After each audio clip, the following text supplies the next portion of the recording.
tu yang sami Allahu liman hamidah. Oh, ada teknik ni lah, skill dia. Iya. Tempat paling favorite setan ni adalah dekat celah punggung. Tu favorite dia. Dia lepak bersidar dengan kawan-kawan dia. Itu yang paling dia tiup tu, kita terasa macam ada angin yang keluar. Kita dah mula was-was tengah semayang, ketut ke tidak ni?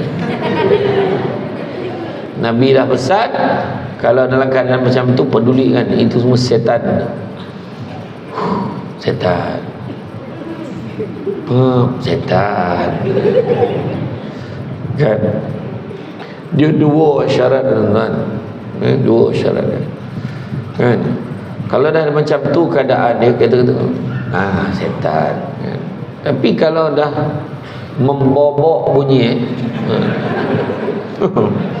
bam, kan? Setan. Sampai tu orang belakang nak cakap, kau lah setan, kan? Menghadap muka kawan tu. Dia dua, tuan-tuan. Pertama bau, yang kedua bunyi. Ada salah. Coba.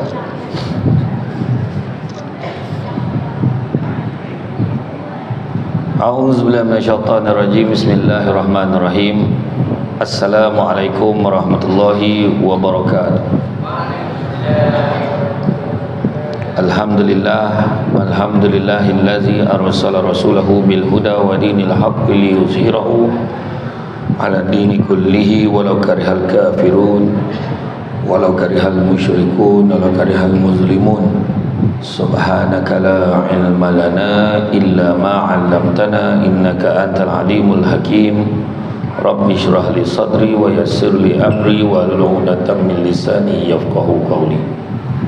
Alhamdulillah, syukur kepada Allah Subhanahu wa taala, segala puji bagi Allah Tuhan sekalian alam. Sallallahu salam ke atas junjungan besar Nabi Muhammad sallallahu alaihi wasallam.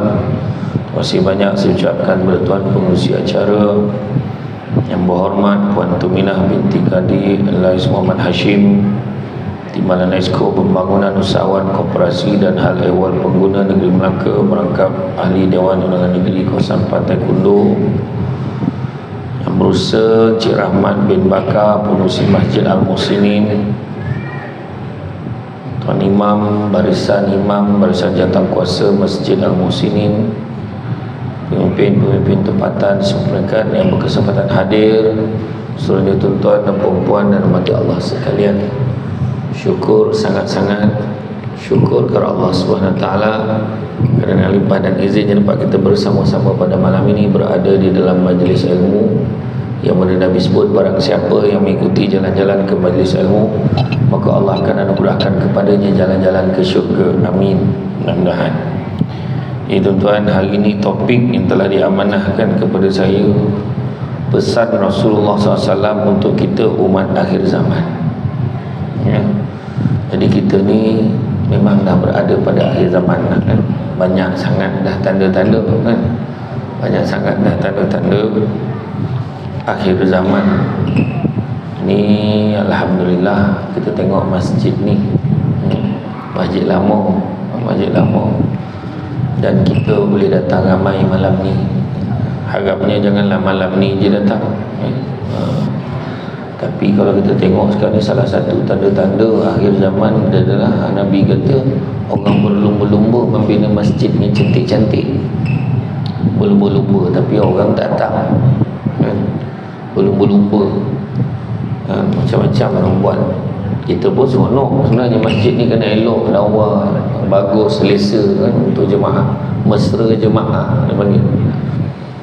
Begitu juga ada juga tanda-tanda lagi akhir zaman ni. Kalau kita pergi ke tanah suci, siapa yang pergi buat umrah, pergi haji, dia akan perasan tanah gersang Arab sudah mula menghijau, ditumbuh-tumbuhi dengan tumbuh-tumbuhan yang segar, dah mula menghijau. Dulu kering kontang gersang, dah menghijau. Urusan umum, Nabi kata, urusan umum diberikan kepada mereka yang bodoh. Maknanya orang yang tak ada ilmu, orang yang bodoh ni, dia menjaga hal ehwal orang ramai. Kadang-kadang macam-macam lagi lah tanda-tanda. Seorang ibu melahirkan tuannya. Macam mana? Ibu melahirkan tuannya, tanda akhir zaman juga.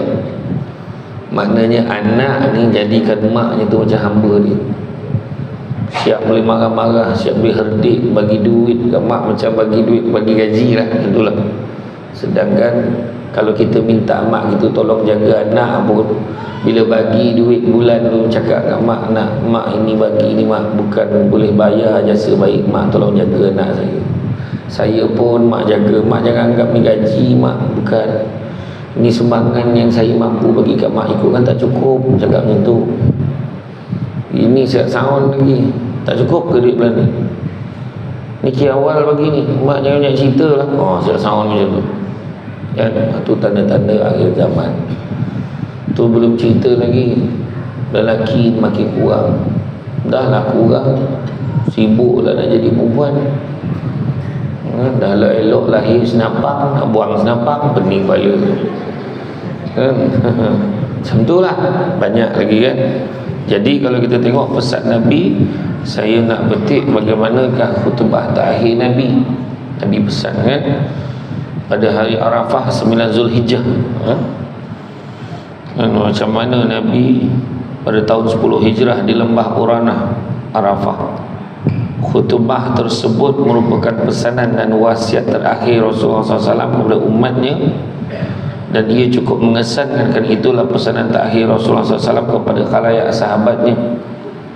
Kita kena cek tu, kalau boleh download, print, ada dijual frame tu pun, gantung kat rumah kita, cuba kita tengok boleh, yang ni dah buat belum, yang Nabi pesan tu dah buat belum, ni dah buat belum, dah buat belum ya. Dikatakan ada pandangan kata lepas yang Nabi baca khutbah tu, Nabi sampaikan khutbah tu, ada yang kata Nabi wafat ni antara 6 bulan ke 2 tahun selepas tu baru Nabi wafat. Jadi memang itu adalah khutbah terakhir, kerana khutbah tersebut panjang, tapi kita ambil makna-makna penting dalam khutbah tersebut kan. Apakah kandungan, kita pecahkan kandungan khutbah Nabi ni. Kandungan khutbah Nabi ni kita akan pecahkan dalam beberapa perenggan yang kita ambil daripada iktibar dan pengajaran yang boleh kita ambil. Pertama, pesanan Nabi dalam khutbah tu disebut, Nabi awal-awal Nabi dah beritahu kan, Nabi kata sesungguhnya aku tidak tahu sama ada aku dapat bertemu lagi dengan kalian selagi selepas ini. Dia kata kan, jadi sampaikanlah apa yang aku sampaikan ini kepada mereka tidak hadir di sini pada hari ini. Yang tak hadir di sini hari ini tu termasuk kita tak ada masa tu. Mudah-mudahan mereka lebih memahami daripada mereka yang hadir mendengarnya daripada aku di sini. Mana mengharapkan kita bila mereka mengembang, kita pun lebih faham. Macam tu. Jadi sebahagian daripadanya kalau kita pecah, yang pertama, pecahan pertama dalam khutbah Nabi, Nabi pesanan Nabi SAW serta kemuliaan orang Islam. Nabi kata apa? Wahai manusia, dengarlah baik-baik apa yang ingin ku katakan. Aku tidak mengetahui apakah aku dapat bertemu lagi dengan kamu semua selepas tahun ini. Wahai manusia, seperti mana kamu menganggap bulan ini dan kota ini sebagai suci kan? Bulan tu, bulan Zulhijjah tu sebagai bulan suci, kota ini kan sebagai suci, maka anggaplah jiwa dan harta setiap Muslim sebagai amanah suci. Nampak? Orang lain tu pun kita kena jaga, kena jaga jiwa, harta sebagai suci. Iktibarnya daripada pesanan yang ini. Ni sebelum kita tengok yang pesanan yang lain. Pesanan untuk mengambil tahu, Nabi pesan ini khutbah terakhir, dan memang betul itu yang terakhir. Pertama. Kemudian kemuliaan bulan Zulhijjah. Kita tahu bulan Zulhijjah kita buat apa? Kita buat apa? Kita mengorbankan kan?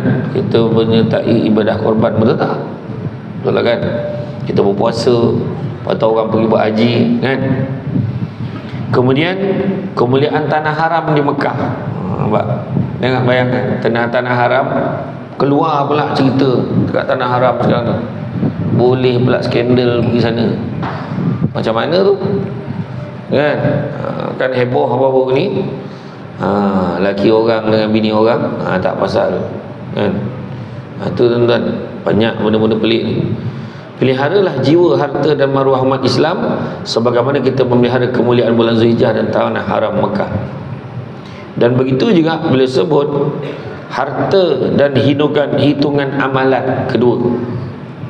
Rasulullah SAW sambung, kembalikanlah harta yang diamanahkan kepada kamu kepada pemiliknya yang berhak. Jangan kamu sakiti sesiapa pun agar orang lain tidak menyakiti kamu pula. Maknanya siapa yang menyakitkan orang, garanti dia sakit pula lepas tu. Siapa yang menyakitkan hati orang, bersedialah dia disakitkan hatinya pula. Macam tu lah ya? Ingatlah sesungguhnya kamu akan menemui Tuhan kamu, dan dia pasti akan membuat perhitungan di atas segala amalan kamu. Sebenarnya yang dipesan oleh malaikat Jibril kepada Nabi kita yang suruh sampaikan kat kita kan 3 pesanan tu. Hiduplah sesuka hati kamu, kena sampai masanya kamu akan mati, confirm mati. Ceritalah macam mana, hebat mana pun mati, tetap mati kan. Baik yang mana pula mati, Nabi pun mati, kita pula kan. Kedua, sayangilah, cintailah sesiapa sahaja sesuka hati kamu, kerana sampai masanya kamu akan berpisah dengannya. Sayang bona laki laki sampai masuk mati. Sayang bini, pandai masak asam podeh lah, apa semua pandai masak, pandai layan suami, pandai. Kalau Tuhan dah tulis mati, matilah. Tak pandai layan laki pun mati juga kan. Tak kisahlah kan, tapi mati tetap mati. Dan yang ketiga, perbuatlah suka hati kamu, kan sampai masanya kamu akan dibalas atas setiap perbuatan kamu. Mana confirm akan dibalas. Itu sebab kalau kita tengok dalam satu firman Allah Ta'ala beritahu apa? Dan sesungguhnya setiap yang hidup pasti akan mati, dan pada hari kiamat juga akan disempurnakan balasan pada kalian. Barang siapa yang berjaya mengelakkan dirinya berapi neraka dan masuk syurga, sesungguhnya dia adalah golongan yang beruntung. Dan ingatlah, sesungguhnya dunia ini adalah kesenangan yang memperdayakan. Siapa yang rasa senang ke dunia ni, dia tertipu. Macam itulah. Itu sebabnya kalau kita tengok kan, Nabi pernah sebut dalam satu hadis, sesungguhnya dunia ini penjara bagi orang mukmin. Pada orang beriman, dunia di penjara. Itu tak boleh, ni tak boleh, itu tak boleh, ni tak boleh, buat ni tak boleh, pergi sana tak boleh, sini tak boleh, itu tak boleh. Susah betul lah, memang susah. Dan kebebasan sebenar pada seorang mukmin, kata Nabi, adalah kematian. Mati baru tak ada paturan. Tak boleh buat apa dah. Orang balut kita, orang kapankan kita, orang semayangan kita, orang tanam letak, kita tak boleh buat apa dah. Besok dah tanam, janganlah sekarang, tak dapat cakap dah. Dah mati kan. Macam tu lah. Jadi iktibar daripada pesanan Nabi ini, harta hendaklah dilihat berhati-hati supaya harta kita miliki benar-benar bersih dan menjadi milik kita yang sahih. Sebaliknya, jika harta itu milik yang lain, maka serahkanlah kepada pemunyanya dengan rasa tanggungjawab. Ada orang bagi kat kita, tolong jaga kambing aku ni, seekor jantan, seekor betina. InsyaAllah kalau tak ada apa-apa, minggu depan aku datang ambil, dia kata. Minggu depan tak ambil, minggu satu lagi tak ambil. Sudah 5 tahun tak ambil. Contoh kan, 5 tahun tak ambil.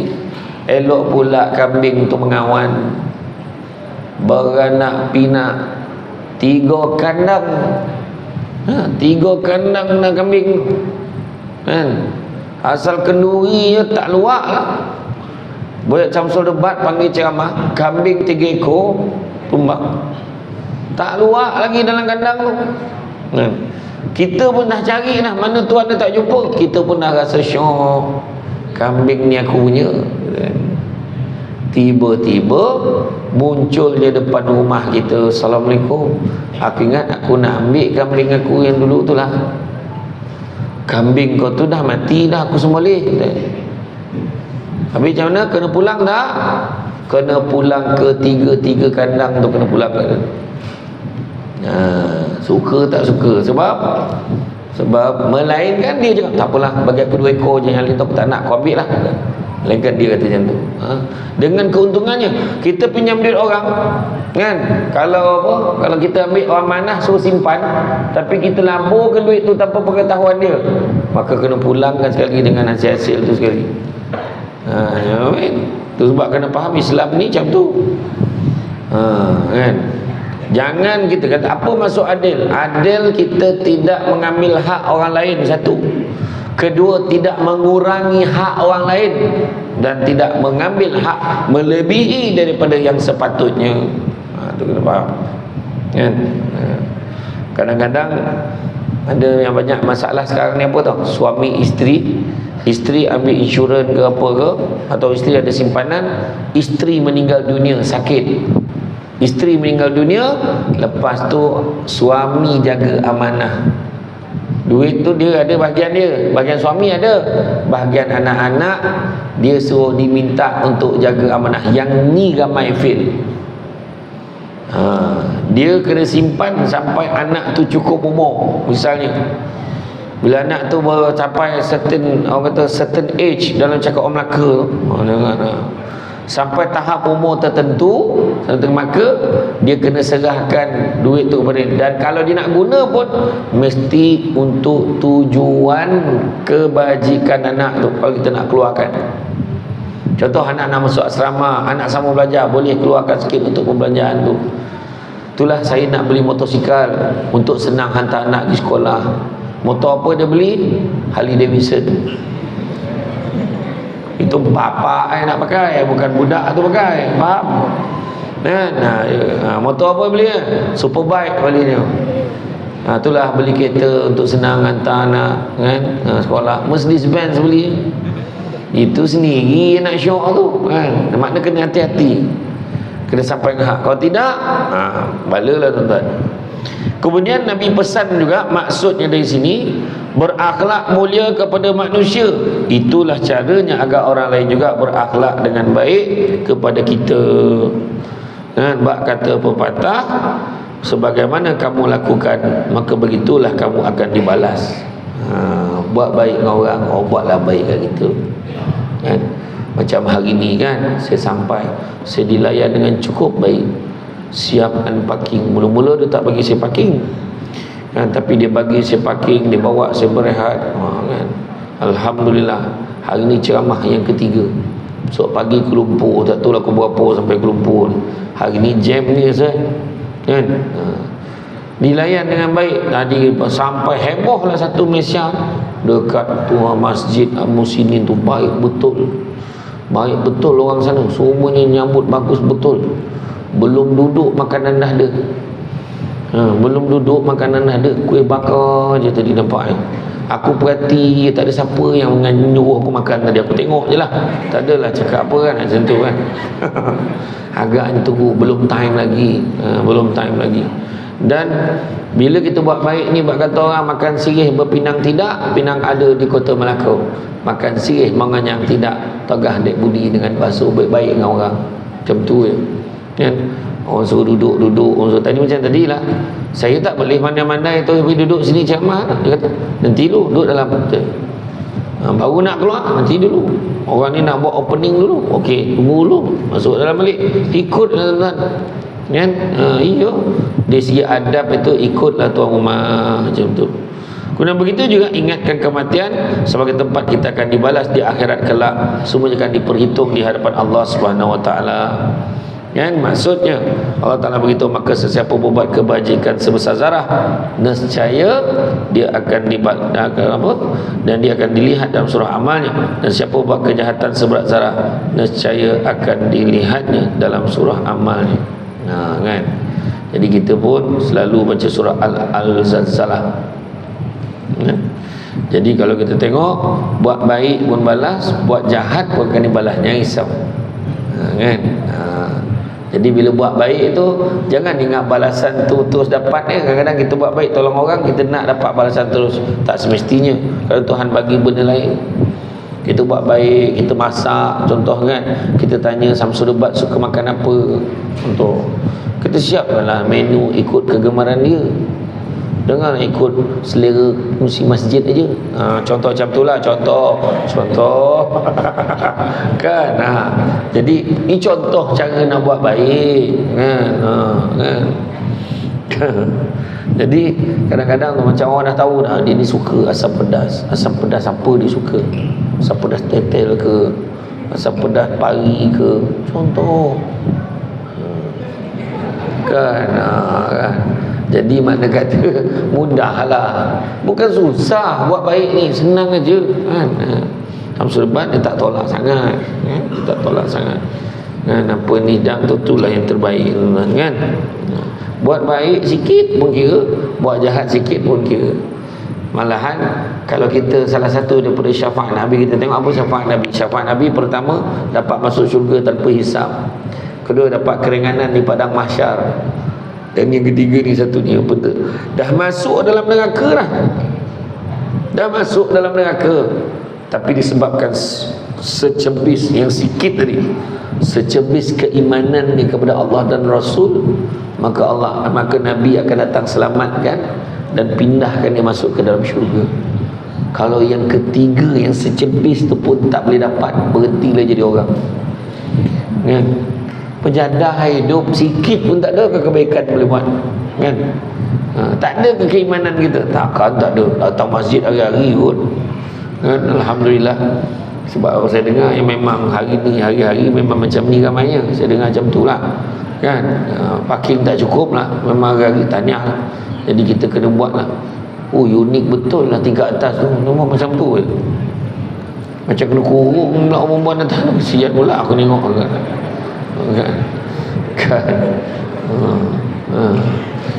Dia kata dia siap sahur ni, janganlah ceramah je lah, dia dah sahur pula ya. Kemudian yang ketiga, Nabi pesan tentang tajuk riba dan godaan syaitan. Rasulullah SAW bersabda, Allah Ta'ala telah mengharamkan riba. Oleh itu segala urusan yang melibatkan riba dibatalkan mulai sekarang.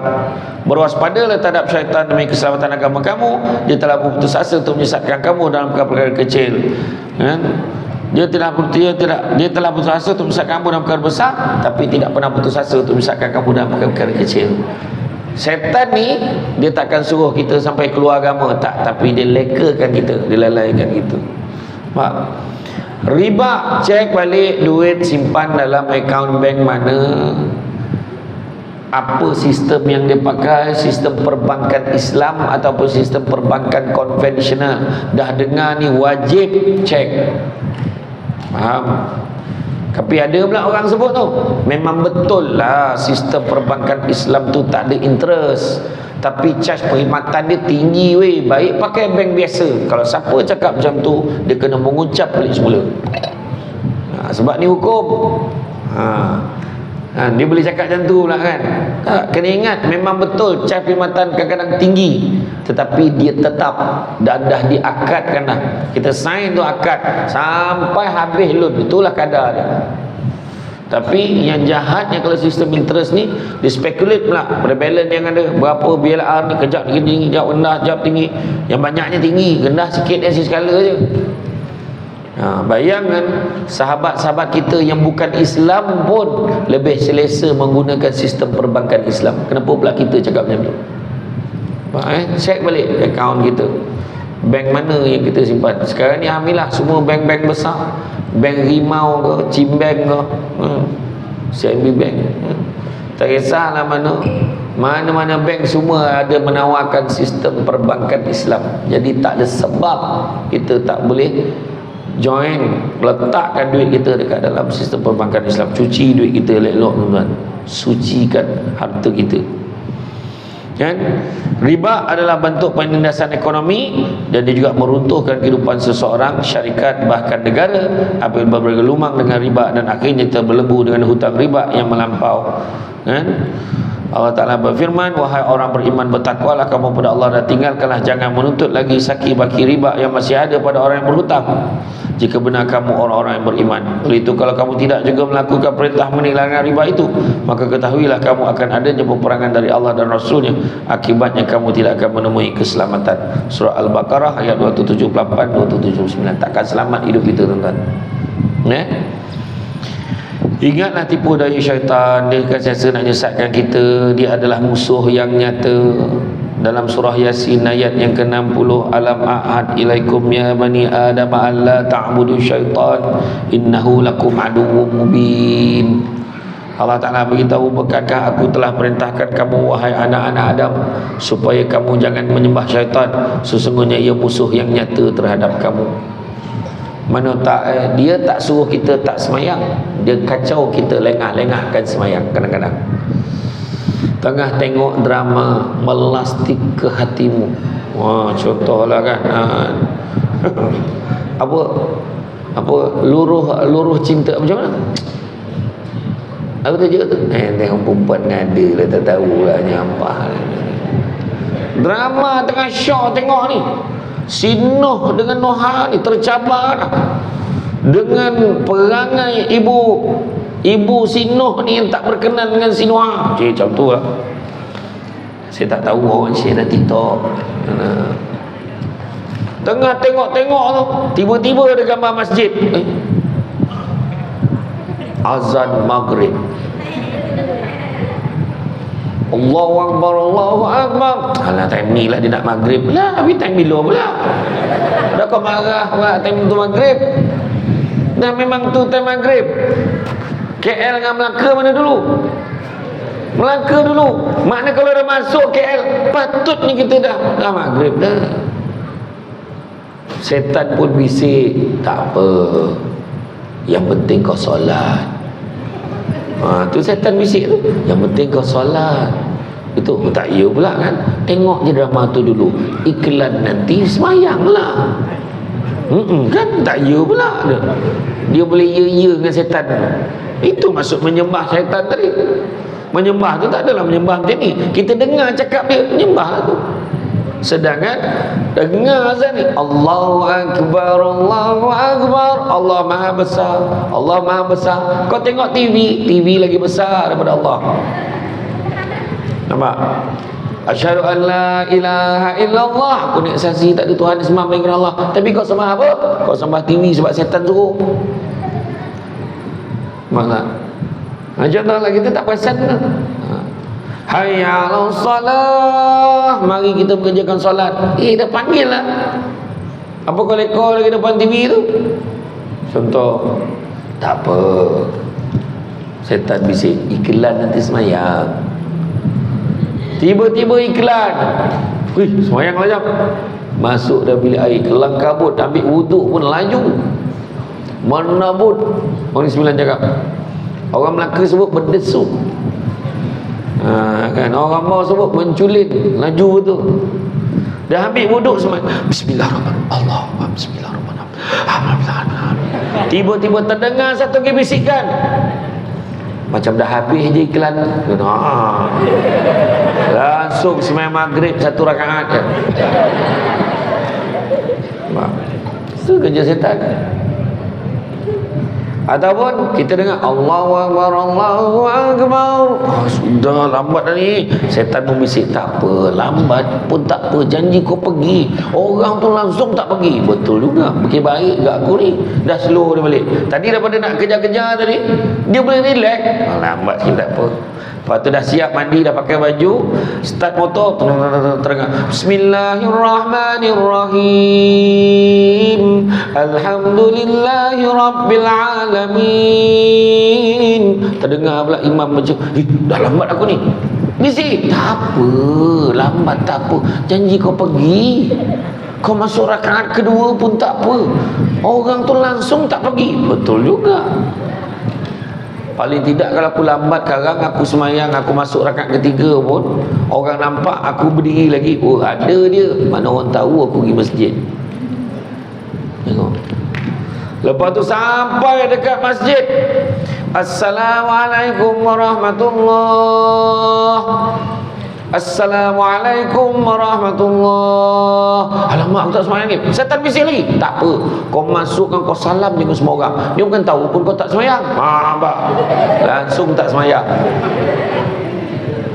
Ya. Nak cakap apa? Setan ni paling jahat kan? Bayangkan ketika Nabi datang menziarahi Sayyidina Abu Bakar. Dia datang ziarah Sayyidina Abu Bakar. Tiba-tiba datang seorang Arab Badui, dia makinya Sayyidina Abu Bakar. Macam dia cakap tutang di balunnya. Bila dia dah maki tu kan, Sayyidina Abu Bakar bangun, pandang dia. Senyap Arab Badui tu. Bila Arab Badui tu senyap, Sayyidina Abu Bakar duduk sambung berbual dengan Nabi. Nabi senyum. Arab Badui tu masuk second round. Dia kutuk lagi, tong. Sayyidina Abu Bakar bangun sekali lagi, pandang dia, senyap dia. Bila dia senyap, dia duduk balik sambung borak dengan Nabi. Nabi senyum. Kali ketiga Arab Badui tu balun dia lagi. Dia kutuk lagi, dia balun lagi. Kali ni Sayyidina Abu Bakar tak boleh tahan.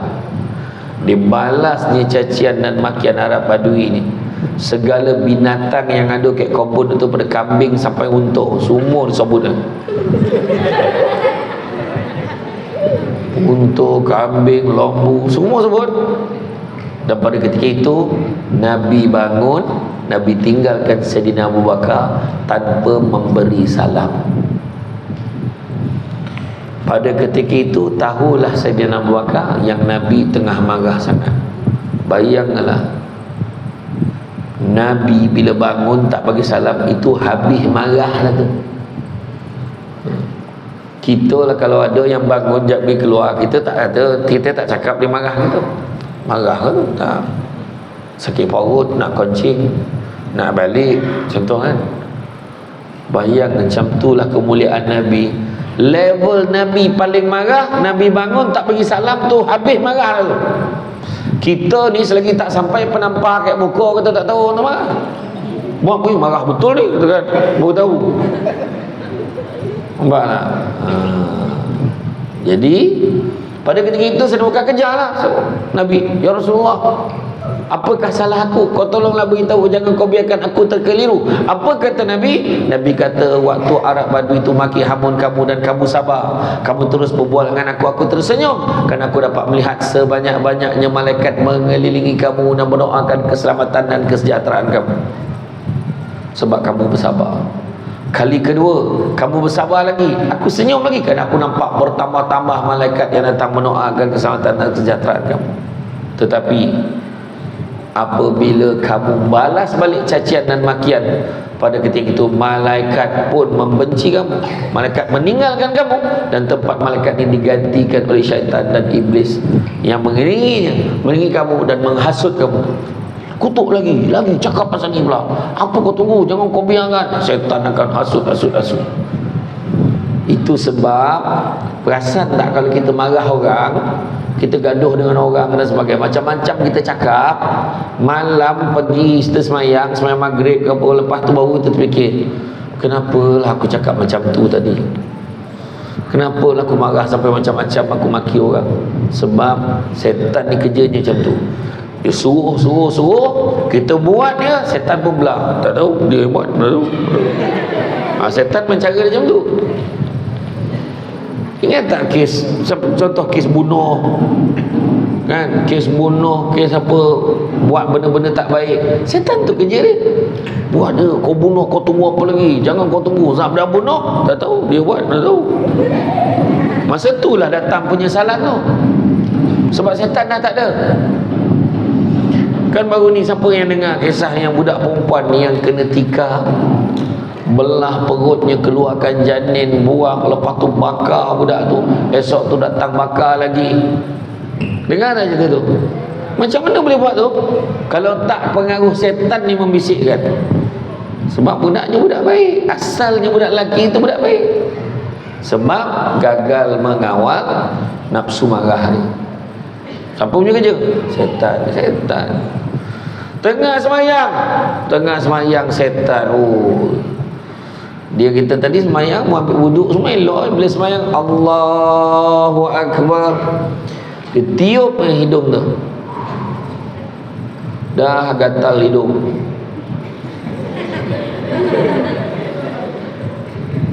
Nak garu perlahan-lahan, dah belajar dah kan? Nak garu perlahan-lahan, tak sempat sampai Allahu Akbar, dah rukuk pula dah, dia turun. Dia tempat-tempat favourite dia celah-celah pelipat peha, pelipat ketiak ni, situlah dia duduk. Dia tiup, ai gatal dah pula. Telinga ni yang kesan-kesan air tadi, masa tu lah kena angin gatal pula. Tu yang sami Allahu liman hamidah. Ada teknik ni lah, skill dia. Iya. Tempat paling favourite setan ni adalah dekat celah punggung. Tu favourite dia. Dia lepak bersidar dengan kawan-kawan dia. Itu yang paling dia tiup tu, kita terasa macam ada angin yang keluar. Kita dah mula was-was tengah semayang, ketut ke tidak ni? Nabi dah pesan, kalau dalam keadaan macam tu pedulikan, itu semua setan. Setan. Setan. Kan? Dia dua syarat, tuan-tuan. Dua syarat. Kan?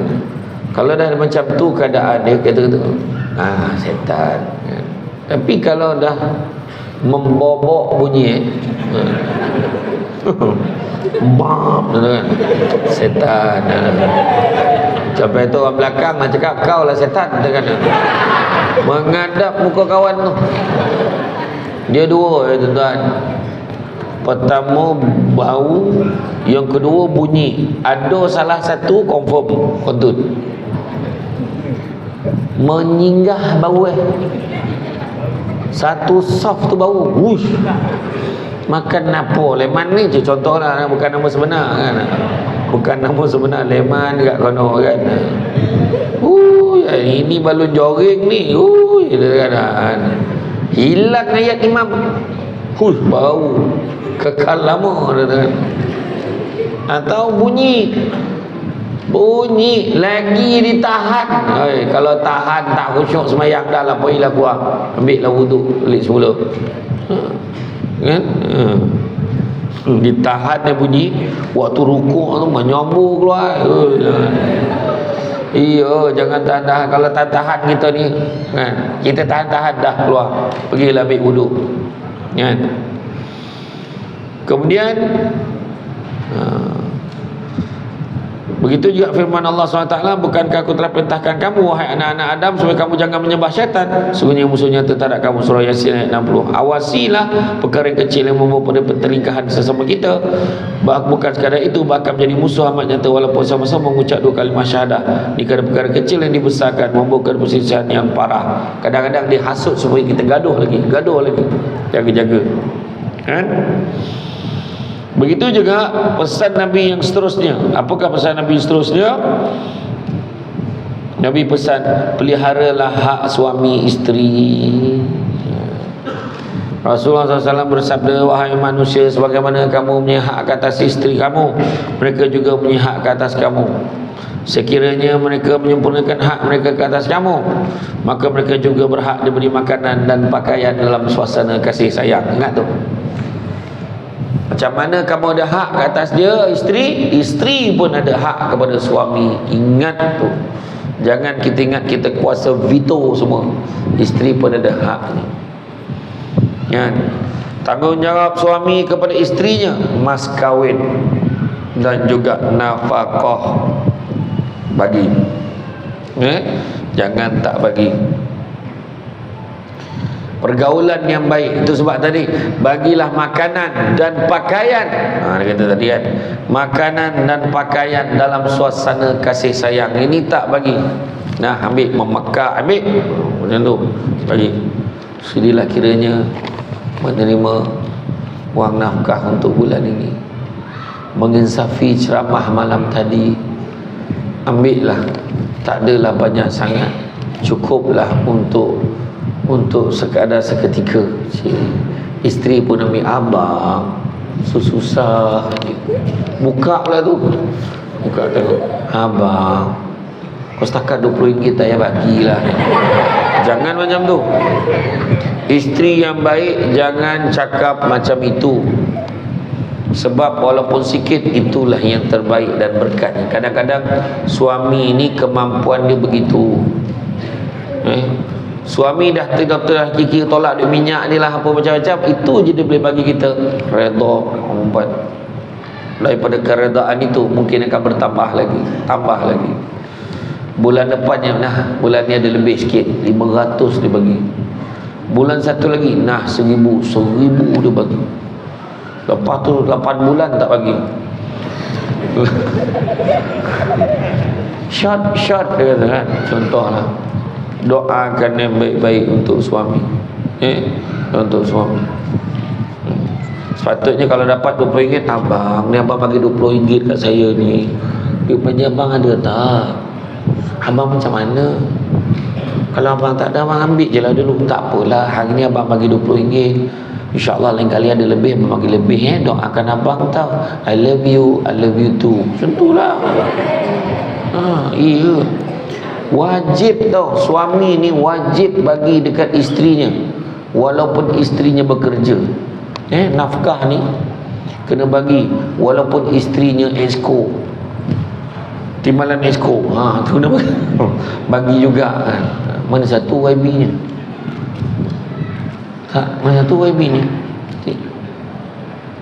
Mana YB? Oh belakang tu. YB di belakang ke apa? Tak kisahlah. Tapi maknanya suami kena bagi, walaupun isterinya banyak duit. Isterinya pengetua, suami tukang kebun, sekolah yang sama. Suami kena bagi kat pengetua tu, walaupun pengetua tu dah masuk pangkat dia grade 48, kena bagi juga. Grade 52, Jusasi, contohlah, kena bagi juga walaupun sikit. Tapi kalau suami bagi lebih, Alhamdulillah. Bagi sikit, Alhamdulillah. Nah, tak adalah banyak sangat duit bulan ni, ambil lah. Ni ambil lah, ni buku bank ni. Ni semua duit ni abang bagi ke awak. Pandai-pandai lah jaga. Abang, banyak sangat ni. Alah, buku bank aja. Kau nak keluar, kau kena aku je kat sign, dia kata kan. Itu dia berani bagi buku bank tu. Contoh lah kan. Bagi ataupun suami ambil lah, tak adalah banyak sangat untuk bulan ni, 2000. Setuju tak orang perempuan? 2000 bagi, setuju tak? Tengok, contoh dah nampak tak? Dia punya keinginan, dia nampak tak? Itu baru contoh kan? Tapi orang perempuan, kalau dia dah ada kerjaya, dia dah ada profession, dia boleh tolak. Kalau suami nak ambil lah, tak adalah banyak sangat, 2000 abang, tak apalah abang simpan balik 2000 ni. Abang jangan risau, sebab saya pun kerja, saya boleh cari sendiri. Duit tu abang simpan untuk keluarga kita. Masih abang. Orang lelaki jangan risau, itu takkan berlaku. Kalau kau bagi memang dia ambil, dia tak ada mana, dia tolak ada. Jadi fikir dulu sebelum bagi, tahu. Harap konon yang bagi 2000 dia akan tolak, itu jarang nak jumpa. Melainkan dia sewel, pening kepala, dia lupa diri jam, tak ada mana dah kalau dah bagi. So fikir betul-betul apa kita nak bagi. Bagilah yang terbaik. Tak apa, menggembirakan hati isteri, berkat keluarga. Betul. Apa lagi menggembirakan orang perempuan? Orang perempuan ni dia memang nak benda, dia mesti ada material. Orang perempuan ni, ni mata duitan. Tidak, benda tu menggembirakan dia, dia mesti akan suka. Orang lelaki ni memang tak sangatlah, sebab benda orang lelaki ni semua fikir akhirat dia. Jalan nak mana kan? Tak adalah kita duit bukan segala-galanya, betul, tapi segala-galanya nak pakai duit kan. Jadi yang penting takbirkan dengan cara baik, gembirakan hati isteri. Ambil duit belanja, beli sayur ke apa semua. Ini dah lah tak bagi duit, sound pula tu. Kau tak masak ke? Kau tak masak ke? Sound bini dengan nangkat kat kening, kau tak masak ke? Yang bini ni dah lama berangin, duit belanja dah lama tak dapat ni. Abang tengok dalam peti ais tu, apa binatang yang ada dalam tu, tengok. Nampak ada, maknanya dia marah lah tu. Nampak tak? Kan? Jadi kita ni kadang orang lelaki ni kenalah siapkan duit. Nak abang beli apa-apa ke untuk masak tengah hari ni? Abang jangan risau. Hari tu kan dah beli dah barang dapur. Abang cakap je nak makan apa, saya masakkan. Oh betul. Nampak? Itulah teragak dah makan landak. Mana datang ni landak bang? Iya. Minta yang polik-polik, minta kan? Minta lah apa yang ada. Dalam peti ais cuma ada ayam, ikan kerapu, ada ikan kerisi, kemudian telur mata kebau. Abang cakap, abang nak cakap je telur masak apa. Sekarang ni ada masakan baru, telur masak lato-lato. Sekarang ada kan, tak kisahlah macam-macam. Jadi tanggungjawab pergaulan yang baik, tanggungjawab isteri terhadap suaminya. Isteri kena jaga, layan suami dengan sebaik mungkin. Tak kisahlah siapa kita, engineer, lawyer, doktor, orang perempuan, tetap kena layan suami. Penat cana pun layan. Sebab Nabi dah sebut orang perempuan paling senang masuk syurga, tapi dia tak nak. Dia tetap nak booking online masuk neraka. Iyalah, dia tak layan suami.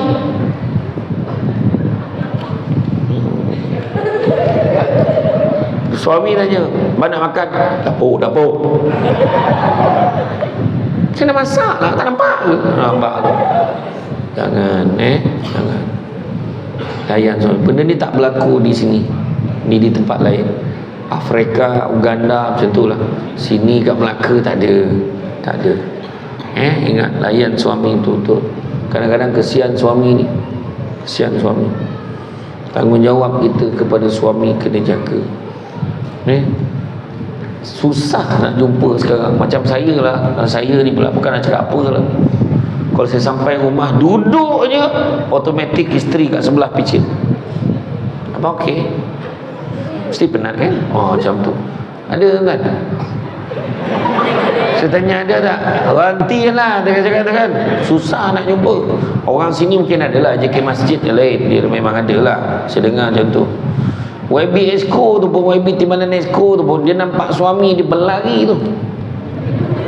Dia dah lama banyak meeting kan.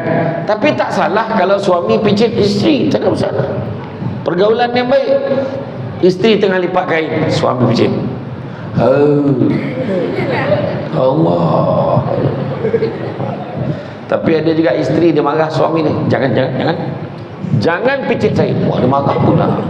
Salah ke abang nak pijit isteri abang? Bukan saya tak kenal abang. Pijit 5 minit, lepas tu mulalah hasrat berubah. Dia tak kenal suami dia. Berjangkit dalam bilik sajalah. Kan tak siap aku melipat ni sekarang. Dia kata macam tu. Layan suami. Kau jangan gelak sangat dik, kau faham ke? Bahayalah budak ni. Aduh, takut aku nak buat tajuk ni.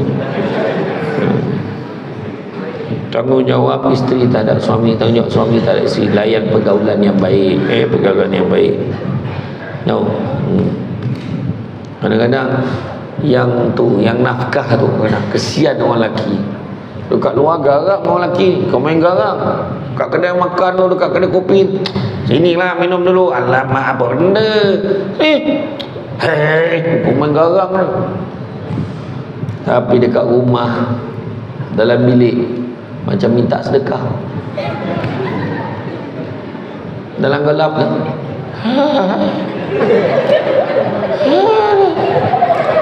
tolonglah. Sian betul. Saya dah bagi general tu. Saya rasa budak ni tak faham ni.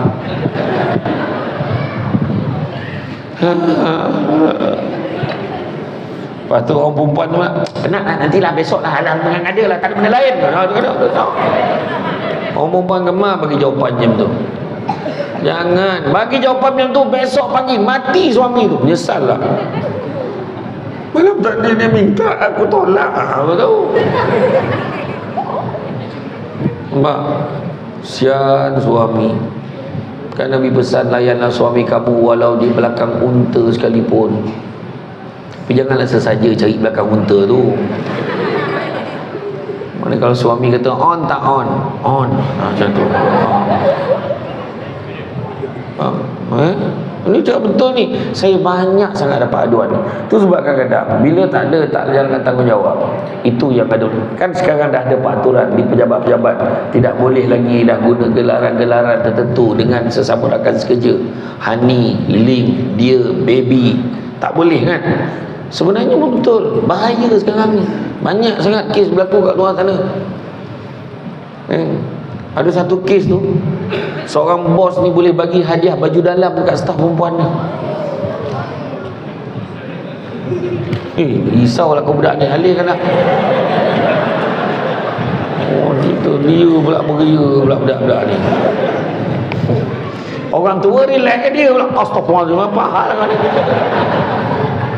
Takut pula aku nak bawa contoh lah. Tapi memang ya. Dan bos ni dah kena tata tertib lah. Dia tata tertib sebab bagi hadiah macam tu, hantar mesej dekat bini orang macam mana, hantar gambar-gambar, video-video yang tak bermoral. Ya Allah, saya kata banyak masalah. Lepas tu melayan jadi tuan-tuan.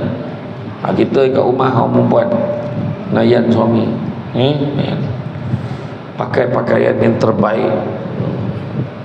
Tanya suami suka saya pakai, abang suka saya pakai baju apa? Cik cakap, abang tak suka kau pakai apa-apa. Abang betul-betul lah, abang suka sangat tengok kau pakai telekung. Pakai telekung kat rumah masak, orang abang masak. Cakap betul-betul, abang suka saya pakai apa? Abang suka sangat kau pakai baju ni. Cuba kita pakai. Bila pakai pakaian yang terbaik, suami ni rasa semangat macam dia nak. Dan orang lelaki jangan suruh perempuan lawa-lawa kat rumah. Kita kat rumah macam mana? Kain pelekat tanpa protection. Kain pelekat semata-mata, baju tak pakai apa, tak pakai protection pun tak pakai. Lepas tu duduk kat sofa tu, juntai kaki sini. Lepas tu terlelap, kipas laju lah tu, berkibar kain. Yang anak tengah lancar sampai 3 kali 3 lato-lato. Trauma budak tu. 2 minggu masuk sekolah terbayang. Iya, nampak macam tak ada apa-apa kan. Jangan. Pakai elok-elok. Lelaki pun kena pakai elok-elok. Orang perempuan pakai elok-elok. Contohnya, orang perempuan boleh buat macam ni. Hari Jumaat pakai baju ikut bentuk badan, walau berapa pun dah bentuk. Berdiri depan pintu tu macam ni. Suami naik motor terlajak sampai ke parit. Salah rumah aku ni, dia kata. Dia kata betul ke rumah aku ni? Dia kata betul rupanya. Hari Sabtu pakai baju bikini. Lepas tu pakai kain ikat tepi. Hari Ahad pakai jaring. Diamlah kan, pakai jaring. Nampak? Untuk suami. Contoh hari ni hari apa? Ahad. Jadi dia dengan ceramah ni, dia dah bincang kawan. Hari ni hari apa? Hari Ahad. Ahad tak boleh lambat ni. Hari ni jaring ni. Dia dah tahu dah. Dia ingat hari tu jaring. Nampak? Contoh itu. Kemudian taat dalam perkara bukan maksiat. Orang perempuan taat pada suami untuk perkara bukan maksiat. Suami kata jangan pergi. Ingat tu. Salahnya orang perempuan itu. Abang, kawan-kawan dah janji nak buat gathering dekat Mahkota Parade. Dekat tingkat atas tu ada satu restoran. Dah janji dah nak makan kat sana ramai-ramai. Itulah saya tak naklah bagi jawapan. Nak tanya abang dulu. Abang okey ke tak okey? Tak payah pergilah, duduk rumah lah. Abang pun masa tu dekat rumah, tak ke mana pun, duduk rumah lah. Abang, bila lagi nak pergi cakap? Kawan-kawan saya kot, saya pernah halang tak abang semua? Baik kau tak payah tanya macam tu.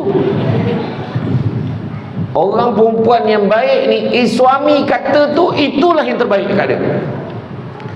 Tempat yang terbaik bagi seorang isteri adalah di rumah dan tempat yang ditentukan oleh suami dia.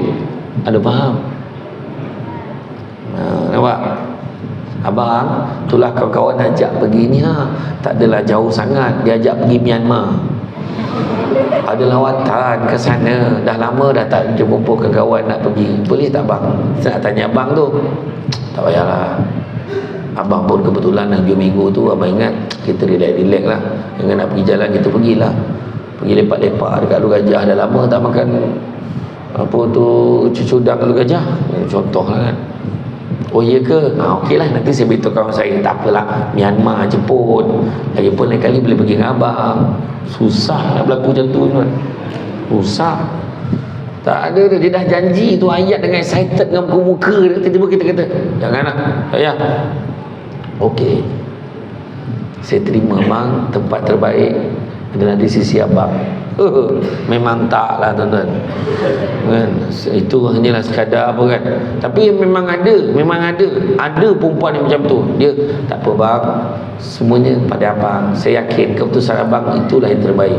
Nak dapat macam tu, jemaah Masjid Al-Muhsinin ni macam tu kan, mudah-mudahan betul, dia cakap betul. Kadang-kadang kita tak sedar. Kita buat juga. Suami tak bagi ni. Abang ni Allah, takkan pergi sekejap pun tak boleh. Tengok, mesti ada masalah. Suami ni dia, kalau suami ni sampai satu tahap, bang boleh tak bang? Itu tak boleh pergi, ni tak boleh pergi. Kalau boleh pergi, pergilah. Sampai satu tahap tu dia kata, yang ni dia bagi pergilah. Tapi jaga diri. Lagi satu lagi, duit belanja ada tak? Itulah, duit belanja tak ada. Tak apalah, keluarkan dalam simpanan awak tu. Cara tanya macam nak bagi belanja, punya suruh keluarkan duit dia juga. Suami yang baik tak apa, nanti abang bagi duit belanja sikit jaga dia, jangan pandai-pandai berjimat. Nak pergi Myanmar kan, barang-barang murah sana, berjimat. Duit abang bagi tujuan jimat, jangan habis kan. RM50 bagi macam mana kan, macam tu. Kemudian tidak membenarkan sesiapa pun masuk ke dalam rumahnya tanpa keizinan dan keredaan suaminya. Orang perempuan kena ingat, walaupun rumah itu geran nama isteri, tanah rumah ni semua nama saya. Apa halak abang nak larang saya? Suka hati saya lah. Tak boleh. Suami tetap ketua keluarga berhak menentukan siapa boleh masuk, tak boleh masuk dalam rumah, walaupun rumah tu geran nama isteri. Faham? Abang, ni mak abang datang ni, boleh tak nak bagi dia masuk? Lah mak aku tu bagilah dia masuk. Sebab itu isteri yang baik, suami yang faham. Dia tahu, oh ya ke? Bagilah mak abang kot.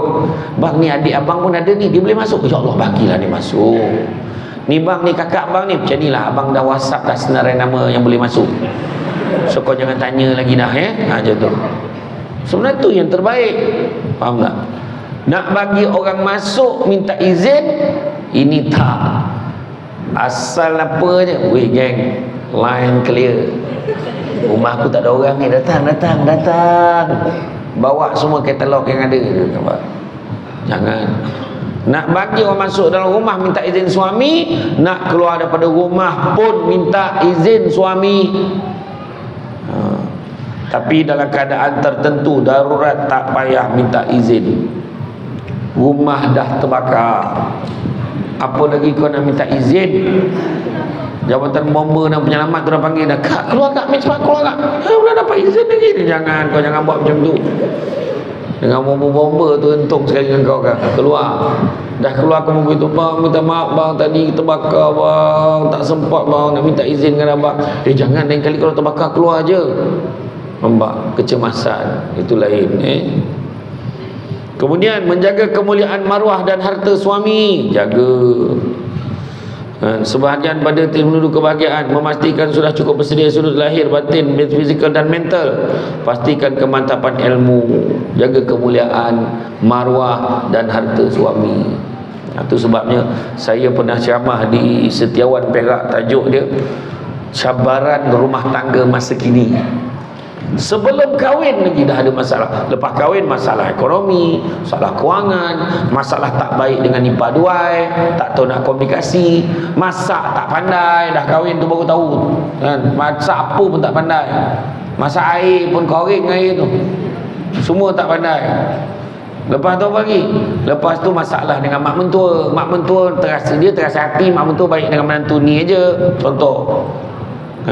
Jadi itu biasa. Tapi sebelum kahwin dah ada 3 masalah. Masalah pertama tak mampu. Sebelum kahwin, masalah pertamanya tak mampu. Ada tu keluarga tu dia kata tak apalah, kamu tak mampu pun pakcik benarkan kamu kahwin dengan anak pakcik. Pakcik doa kamu mudah-mudahan murah rezeki kamu. Itu tak apa. Tapi ada orang tak mampu, dimampukan dengan personal loan. Buat loan dengan interest, dengan duit yang bercampur dengan riba, itu dijadikan asas pembinaan rumah tangga.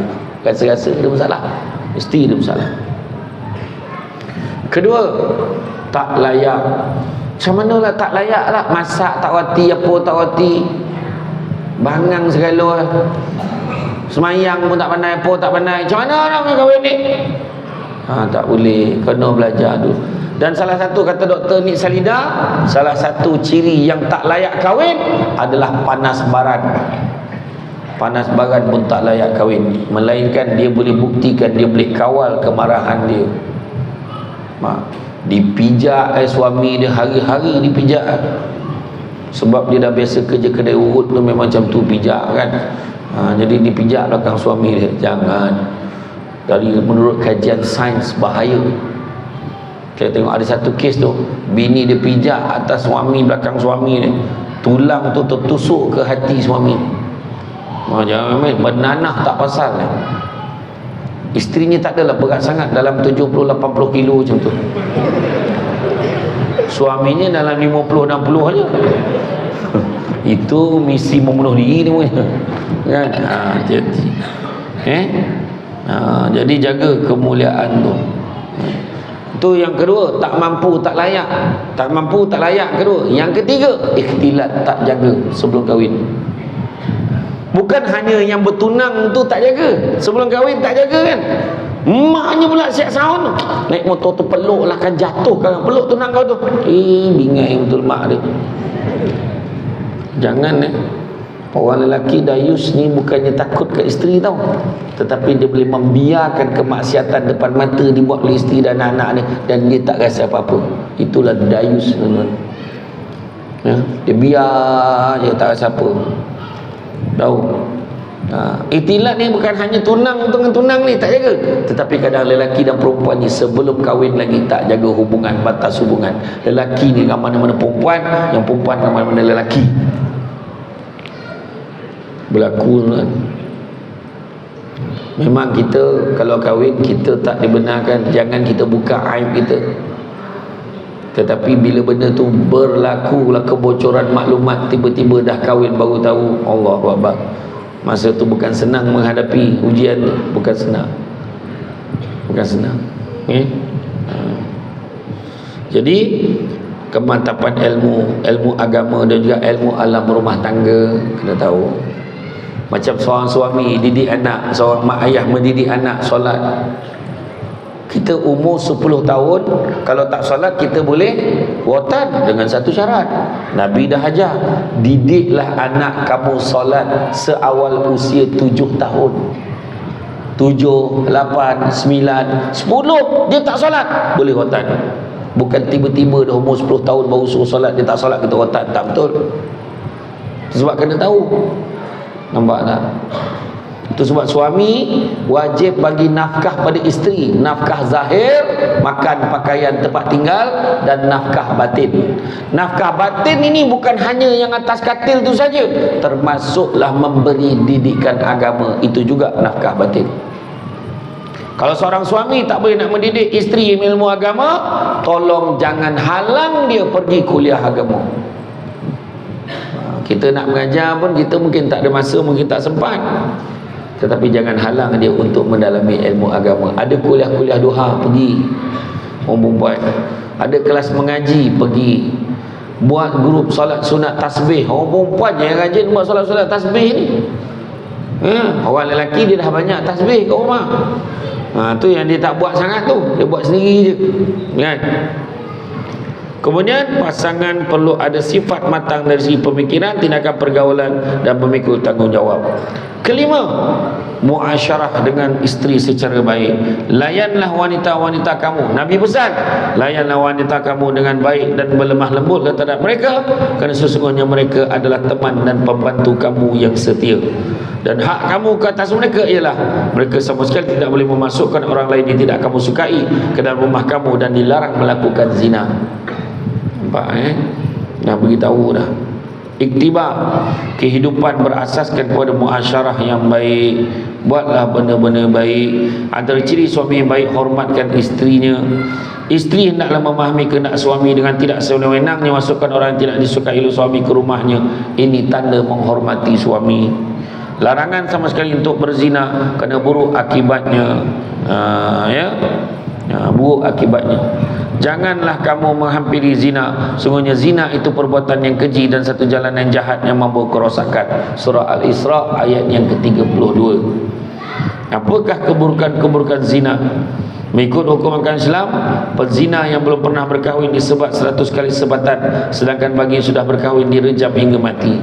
Bagi mereka yang terlepas daripada hukuman dunia dan tidak bertaubat, para penzina akan digantung dengan kemaluan mereka di dalam neraka sambil dipukul kemaluan mereka dengan cemeti daripada besi sambil dicemuh oleh malaikat Zabaniyah. Auzubillah. Dicabut iman, dicabut iman daripada dalam hatinya ketika berzina seperti pakaian yang dicabut daripada tubuh. Allah Ta'ala tidak akan berkata-kata dengan orang tua yang berzina di hari kiamat nanti, tak mahu melihatnya, yakni membiarkannya, dan tidak akan menyucikannya daripada dosa-dosa, dan baginya azab yang pedih. Dianggap berzina ini sebagai dosa yang paling besar selepas syirik kepada Allah dan membunuh nyawa tanpa alasan yang hak.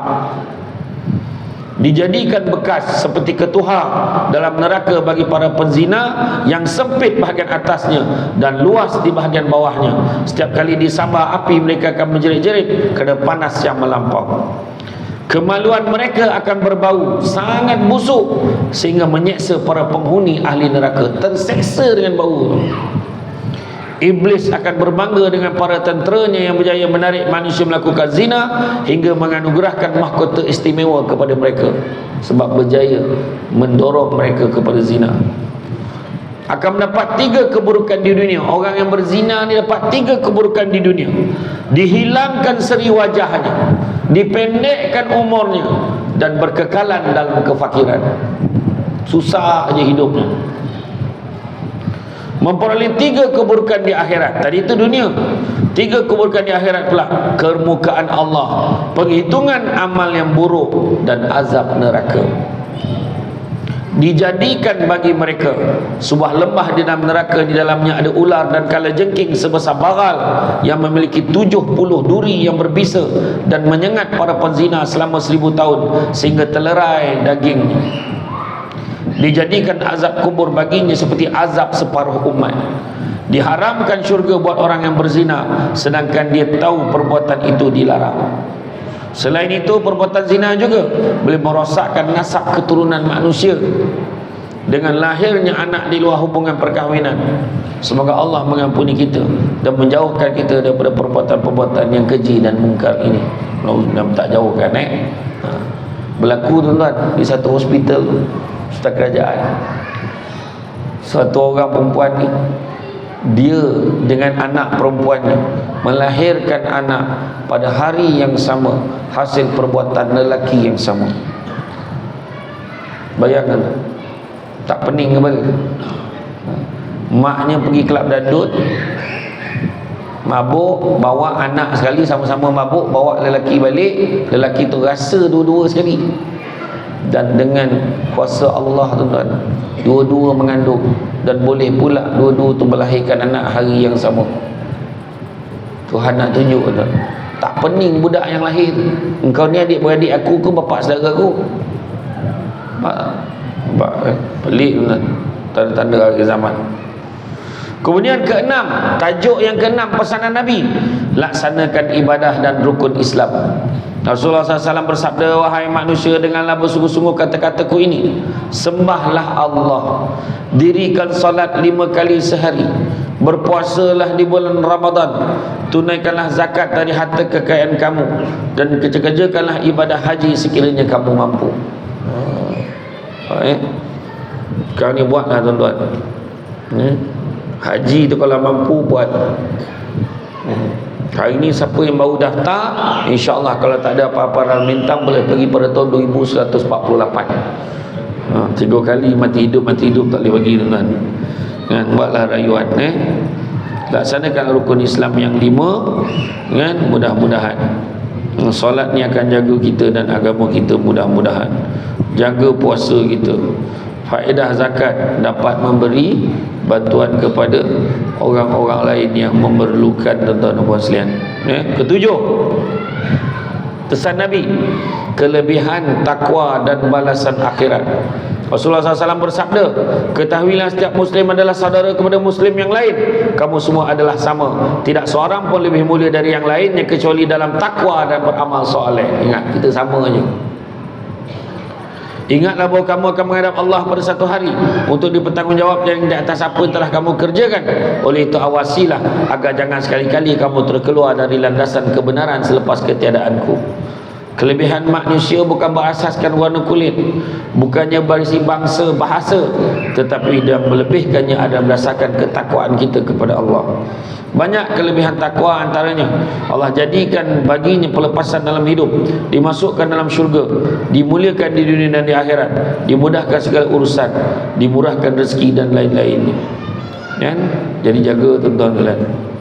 Yang ke-8 pesan Nabi, Nabi terakhir dan berpegang dengan Al-Quran serta Sunnah. Nabi kata, wahai manusia, tidak akan ada Nabi atau Rasul yang akan datang selepasku. Kau ada lah tiba-tiba mengaku kayak melakon, akulah Nabi untuk orang Melayu. Dia kata, tiba-tiba pula. Ada tak yang mengaku itu? Ada, dah kena tangkap. Dia mengaku dia Nabi untuk orang Melayu pula. Kena tangkap. Dan tidak akan lahir agama baru. Oleh itu wahai manusia, nilailah dengan betul dan fahamilah kata-kataku yang telah aku sampaikan kepada kamu.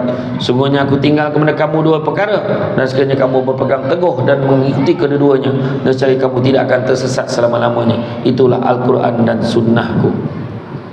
Sebarang bentuk golongan mengaku jadi Nabi, maka hendaklah ditentang, kerana tak ada lagi Nabi selepas Nabi Muhammad sallallahu alaihi wasallam.